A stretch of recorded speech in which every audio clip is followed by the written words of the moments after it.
આજે પણ નાસાના લોકોને કુરુક્ષેત્રના મેદાનમાં શ્રીમદ ભગવદ્ ગીતાના શબ્દો આજે પણ એમને સંભળાય છે. આજે પણ ત્યાંના વેબ્સ શ્રીમદ ભગવદ્ ગીતાના શબ્દોના વેબ્સ છે. આજે પણ નાસા એવું કહે છે, આજે પણ તમે ગોકુળમાં જાઓ, મથુરામાં જાઓ, વૃંદાવનમાં જાઓ, આજે પણ એની અનુભૂતિ છે. એવું શાશ્વત હતું. અરે ચોર લૂંટારાને પણ એક વખત થાય કે કૃષ્ણ મહારાજ, જેલમાં રહેવાવાળાને પણ એવું થાય શ્રી કૃષ્ણ મહારાજ. શ્રી કૃષ્ણાય વયમ નમઃ. અહીંયા શ્રી કૃષ્ણાય એવા માટે કહ્યું છે, અમે ભગવાન શ્રી કૃષ્ણની સ્તુતિ કરીએ છીએ એ તો છે જ, પણ શ્રી કૃષ્ણ અનુકૂલયિતુમ, ચોથી વિભક્તિ કરવાથી એ ભગવાન અમારા માટે અનુકૂળ બને. એ ભગવાન શ્રી કૃષ્ણ અમારા માટે અનુકૂળ બને. ખાલી કૃષ્ણ નહીં, શ્રી કૃષ્ણ. શ્રી નામનો ધાતુ શ્રીંચ સેવાયા, જેની સેવા કરતા કરતા આનંદની અનુભૂતિ થાય એવા ભગવાન શ્રી કૃષ્ણની અમે સ્તુતિ કરીએ છીએ. શ્રીંચ હિંસાયા, જે ભગવાન શ્રી કૃષ્ણની સ્તુતિ કરતા કરતા આપણી અંદર હિંસાનો ભાવ જતો રહે અને પ્રેમનો ભાવ ઉત્પન્ન થઈ જાય એવા ભગવાન શ્રી કૃષ્ણની અમે સ્તુતિ કરીએ છીએ. શ્રીંચ શ્રવણે, જેને શ્રવણ કરતા કરતા તમે એના જેવા બની જાઓ, કૃષ્ણ જેવા પ્રેમાળ બની જાઓ, એટલે ભગવાન કૃષ્ણની અમે સ્તુતિ કરીએ. શ્રીંચ વિસ્તારે, જેનો વિસ્તાર એટલો બધો લાંબો થઈ શકે. ભાગવતજીનો 1 માસ સુધીની અમે કથા કરી હતી ભુજમાં, 1 મહિના સુધી, તો એ કથા વિરામ ન થઈ.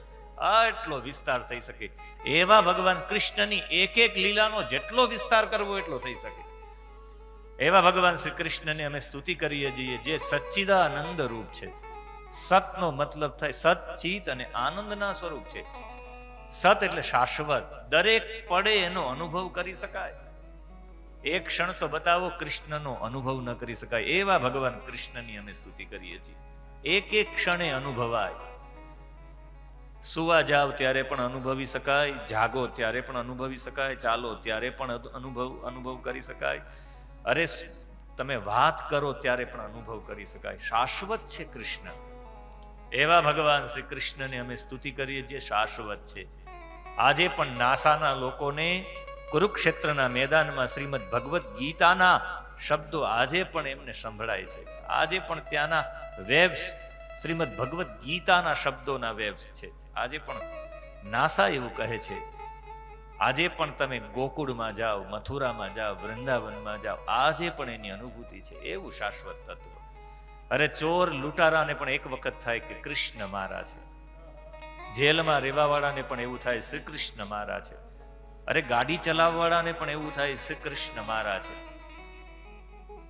અરે જવા દ્યો, છેલ્લે કોઈ જાહેરમાં અપમાન કરે તમારું વારંવાર, ત્યારે પણ એવું થાય શ્રી કૃષ્ણ મારા છે. પત્ની ઠપકો આપે ત્યારે પણ એવું થાય કે શ્રી કૃષ્ણ મારા છે. અરે નાના બાળકમાં જમવામાં કંઈ પ્રાપ્ત ન થાય ને માટી જમવા મળે ત્યારે પણ એવું થાય શ્રી કૃષ્ણ મારા છે. કોઈ સારો નૃત્યકાર હોય એમને પણ થાય કૃષ્ણ મારા છે. કોઈ સંગીતકાર સારા હોય એને પણ એવું થાય શ્રી કૃષ્ણ મારા છે. એને કહેવાય શાશ્વત શ્રી કૃષ્ણ. કોઈ સારો તત્વચિંતક હોય એમને પણ એવું થાય શ્રી કૃષ્ણ મારા છે. કોઈ સાહિત્યકાર હોય એમને પણ એવું થાય શ્રી કૃષ્ણ મારા છે. કોઈ પ્રવચનકાર છે એમને પણ એવું થાય શ્રી કૃષ્ણ મારા છે. એક જગ્યા એવી બતાવો કૃષ્ણની અનુભૂતિ ન થાય. પત્ની ક્યારેક કહે કે જાઓ શાકભાજી લઈ આવો ને તમને હાથમાં થેલી પકડાવી દે ત્યારે પણ એવું થાય શ્રી કૃષ્ણ મારા છે. જાંબુવતી કહ્યું તું જાઓ કોઈ પણ ભોગે મને મહાદેવ જેવો પુત્ર લઈ આવો, મહાદેવજીનું અનુષ્ઠાન કરો, મારે મહાદેવજી જેવો પુત્ર થાય, પુત્ર જોઈએ. અને જાંબુવતીના કહેવા ઉપર કૃષ્ણ કૈલાસમાં જઈ અને મહાદેવજીની સાધના કરવા માટે ગયા છે એવો ઉલ્લેખ છે સ્કંદ પુરાણમાં. કોઈ ચોરી કરતો હોય એમને પણ એવું થાય કે કૃષ્ણ મારા છે. હું ભલે બીજી ચોરી કરું પણ એ માખણની ચોરી કરતા. એ જેલમાં કોઈ રહેલો વ્યક્તિ હોય એને એમ થાય કે ભલે મારે જેલમાં રહેવું પડ્યું, મારા પ્રભુ તો જેલમાં જ જન્મ્યા છે. રિક્ષાવાળાને એવું થાય કે ભગવાને રથ ચલાવ્યો તો હું કોઈની રિક્ષા ચલાવું તો શું? આ દરેક બાબતે કૃષ્ણ મારા છે એવી શાશ્વત અનુભૂતિ થાય એને કહેવાય સત. એટલે સત સ્વરૂપ છે. ચિત્ત એટલે જ્ઞાન. એની દરેક ભૂમિકામાં જ્ઞાન છે. ગોવર્ધનજી ઉઠાવે ત્યારે પણ, અરે એ શકટાસુરનો વધ કરે ત્યારે, અરિષ્ટાસુરનો વધ કરે ત્યારે પણ, અરે જવા દો એ ઊભા રહે ને હાથમાં બંસી ધાણ કરે એમાંય જ્ઞાન છે. એના મોર પંખમાં જ્ઞાન છે, એના મુકુટમાં જ્ઞાન છે, એના ઊભા રહેવામાં પણ જ્ઞાન છે, એના જીવન કવનથી લઈ અને એને જે કહેલું છે એમાં પણ જ્ઞાન છે. એને કહેવાય ચિત્ત. ચિત્ત એટલે જ્ઞાન. અને આનંદનું સ્વરૂપ તો એટલું બધું છે કે ખાલી ભાગવતજીને આમ જ કરો, છાતીથી લગાડો. છાતીથી લગાડો એટલે આનંદની અનુભૂતિ થાય. એમાંય મસ્તક ઉપર પધરાવતો તો વાત જ અલગ છે. એવું લાગે કે કનૈયાના નાનકડા એવા નાજુક કોમલ ચરણ તમારા મસ્તક ઉપર, તમારા બુદ્ધિ ઉપર છે, એવો અનુભવ થાય.